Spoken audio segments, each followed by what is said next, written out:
Hello everyone, this is video number 2 for Linux special characters. Last time we have seen a bunch of characters from the double and or ampersand, single one, pipe, double, or semicolon, so on and so forth, right? Forward slash, backward slash, dots, double dots, and so on. So here, let's start with the dollar sign.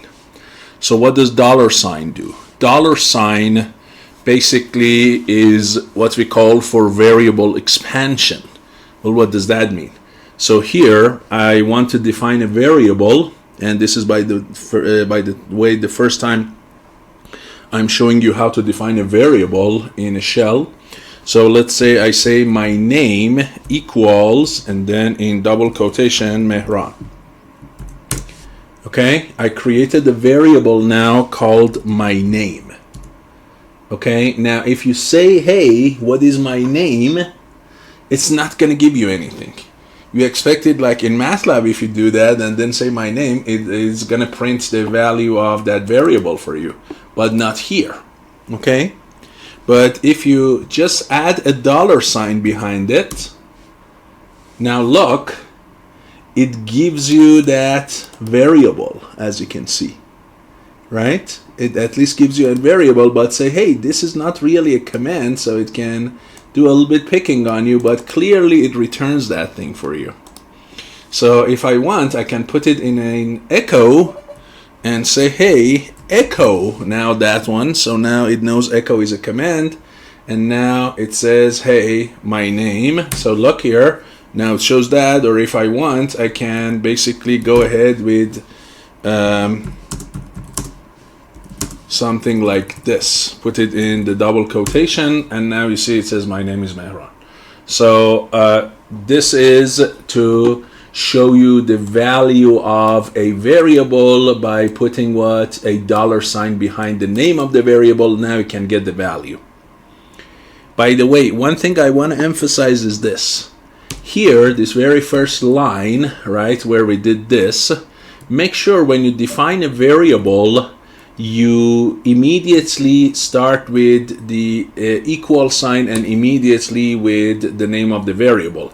Do not put any space here or here. If you do that, look what happens. Now you're going to get an error because you provided this space. Now shell thinks this my name should be a command like echo. You see, when I did echo, I could provide a space because the arguments or the inputs of the command are provided after a space. So when you say my name and then space, it thinks that this guy is a command and it tries to run it. It doesn't find it, so it throws an error for you.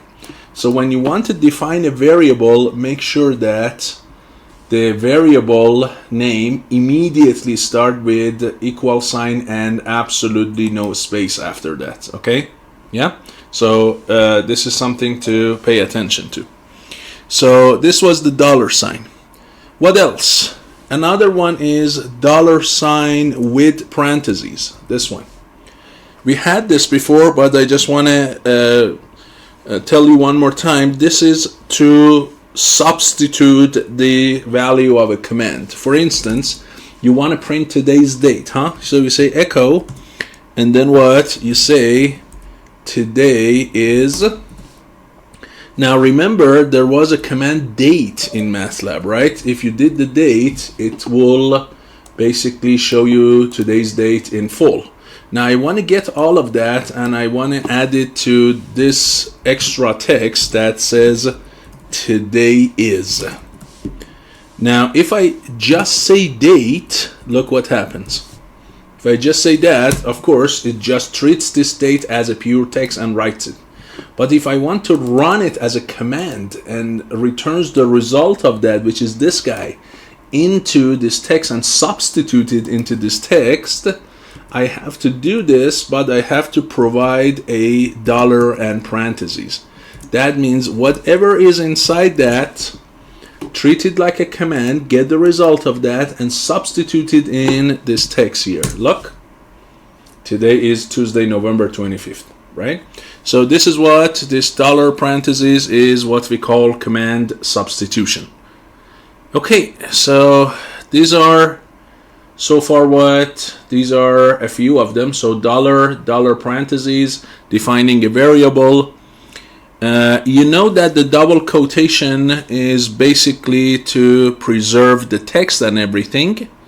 Okay, but if you use it, and I showed you, if you use it here, this one here, if you have a variable and have this dollar sign in it and then put it inside the quotation, here still allows you to get the value of this variable my name and substitute it in this text as well. Okay, now you might say, what's the difference between these two? Well, this one here is a command date, this one is a variable. So here doesn't need parentheses, this one does need parentheses.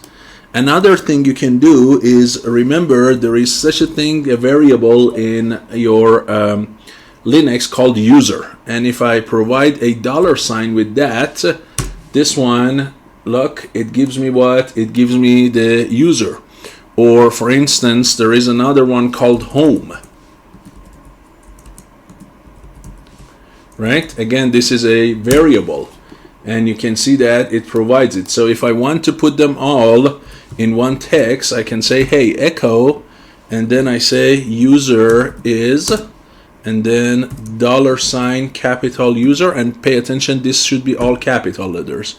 And then home address is, and then again dollar sign and home, and close it, right? And look, it gives me the user and it gives me the home address. Okay, so you can do that also with the double quotation. Okay, now that we have seen this dollar with parentheses and double quotation, and next we want to talk about the tilde. Tilde, I mentioned it again in the past, but I mentioned it again. This is the home address itself too. So if you just say tilde, look, basically it gives you the same thing as you can see. Look at this one. That's also this one. Okay, so instead of saying dollar home, you can simply use dot tilde, and I showed you that, right? In the past, if I wanted to copy something from somewhere to something under home, I could just say basically tilde slash and then provide some address like downloads or something, right? When I wanted to copy something, CP, for instance, from my current folder to somewhere under downloads, I can do something like this, right? So this tilde also means what? Also means home. Okay, let's move on to the next one. The next one I want to show you is the double, basically exclamation mark. What does that do? That runs the last command for you. So the last command I ran was what? Was the tilde, right? Look, if I do the double exclamation, you see, it ran this and shows what? The result. So if you just want to run the previous command one more time, you can use what? You can use the double exclamation mark. The next three characters we want to see are the redirections. So write to the file, append to the file, and read from the file. And we have seen them, but just briefly want to go over them again. So let's say here I have these three text files, and they are all empty in my home directory, right? There is nothing in them. So now I want to write something with echo, but I want to send it to what? Send it to this my file one.txt. And I want to say this is a test, or let's say this is the first line, right? So something like this. So now it should not show this on the screen, should directly send it to my file.txt. You see nothing is written here. And if we go and look, you see that now this one has that line, right? Now if I go ahead and now say, hey, now this is the second line, what would this one do? because this is an overwrite. It is going to clean that previous one, and it's going to replace it with this is second line. Look here.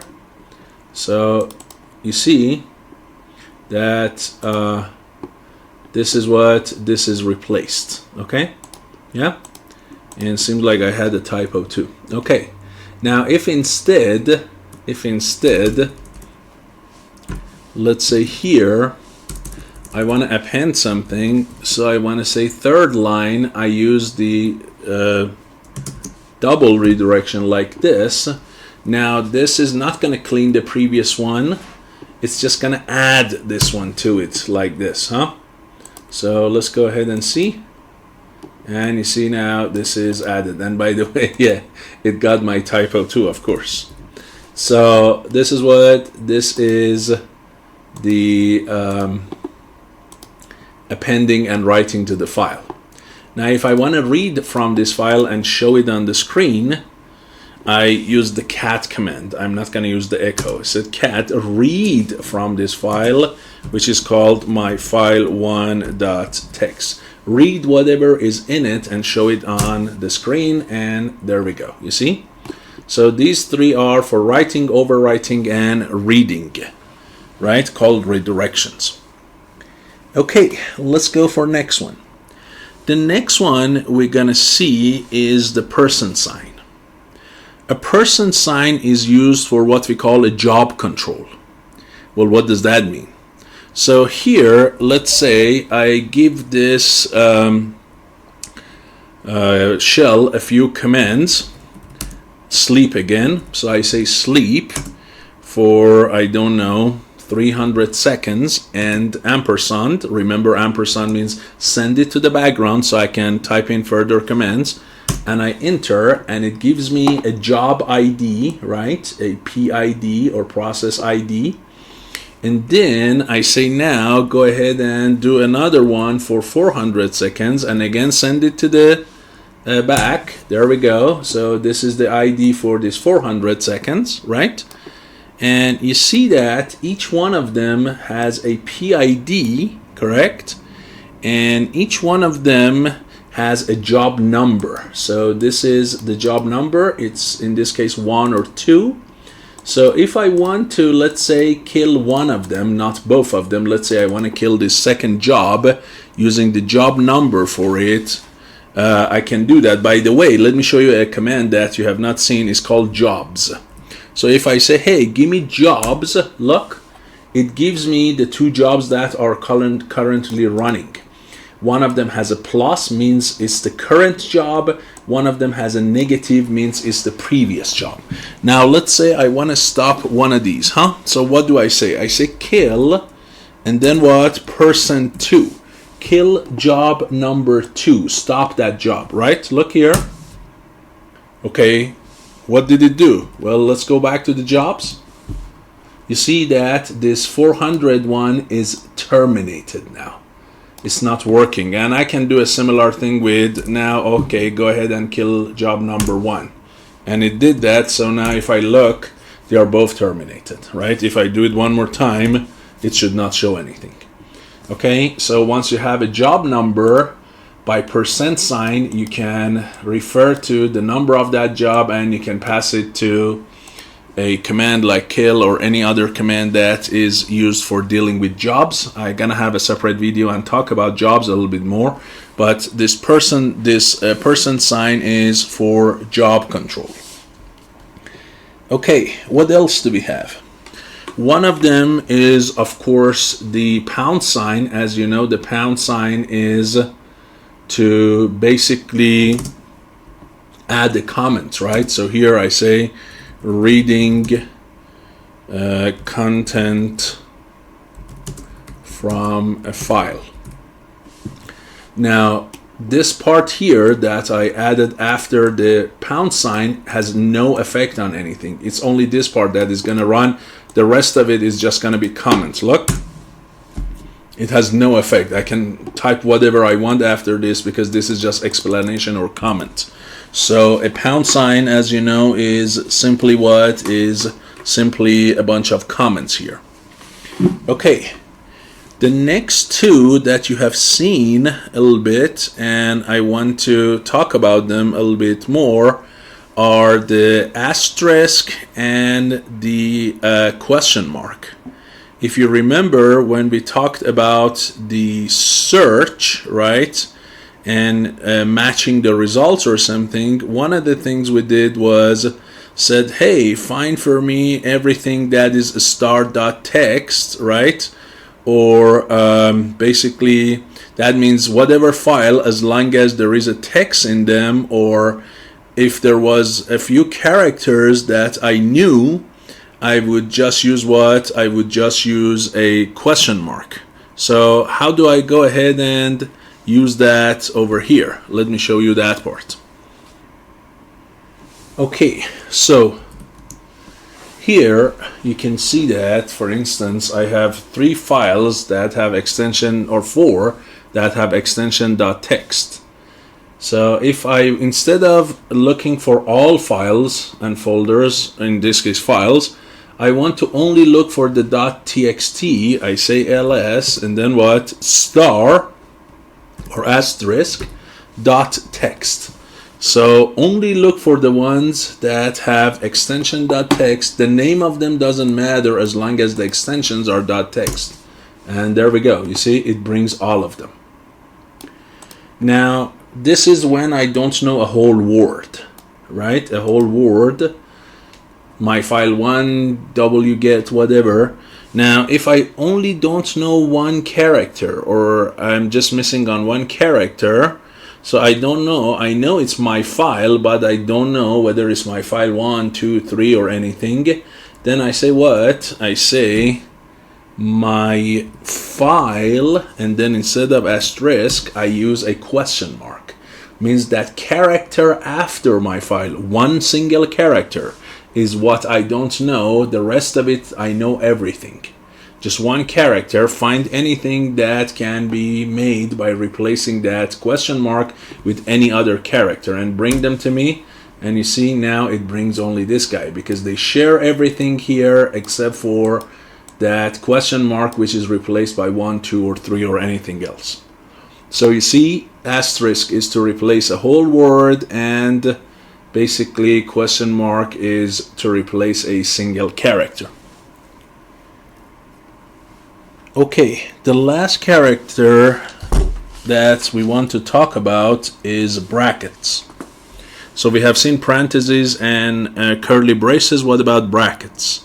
Now brackets can do also pattern matching, similar to the star or question mark, but in the names of the files, which we call globing. For instance, let's say here I have these files, right?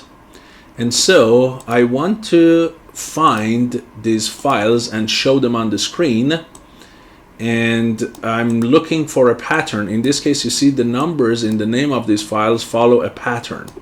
So I can say go ahead and echo, right? And then what? I say in the echo, you want to give me my file, right? And then in the bracket I say 1-3 and then .text. So if there is anything called my file and the last part of it is following a pattern like from 1 or 2 or 3 and .text, go ahead and show them on the screen, and you see it does. Now if I just want to say only the pattern that is 1 to 2, not everything, remember if I use a question mark it found them all, but I say only if it follows pattern 1 to 2, just bring them, and you see it does that. So you can provide a pattern in the name of the file. But another very interesting one and very, very important one that it has is for conditions. So if you have a condition and you want to command a condition or check the value of a condition, you can go ahead and put it in a bracket. You have to do that. And in a separate video, I'm going to talk about if and the loops. But here, let's just see an example. So let's say x equals 5. I create a variable 5. And then I say if, and then in open brackets, I say the value of x is less than or equal 10, right? Then go ahead and echo that x is less than or equal to 10, and basically end of if, right? So here, and by the way, you see I'm using semicolon to put several commands in a sequence back to back. So if the value of 5, which in this case it is less than 10, then it is going to show this text on the screen and then ends the if. So you see this condition here is provided in the bracket. Well, let's go ahead and run. You see, it says what? X is less than or equal 10. Now, if of course, if I change this to 15 and run it again, right, of course, it's not going to show anything because the condition is false. So this is to provide this condition in bracket, and for for loops and while loops, especially while loops, we are going to do a similar thing because while loop need a condition to end. So these are very important and common characters in Linux, and I might have missed a few of them in the previous video and this one. If I remember them, I'm gonna put them here in the next video. But the goal of these two videos was to remind you of different important characters in Linux. So thank you so much for your attention. I'll see you in the next video.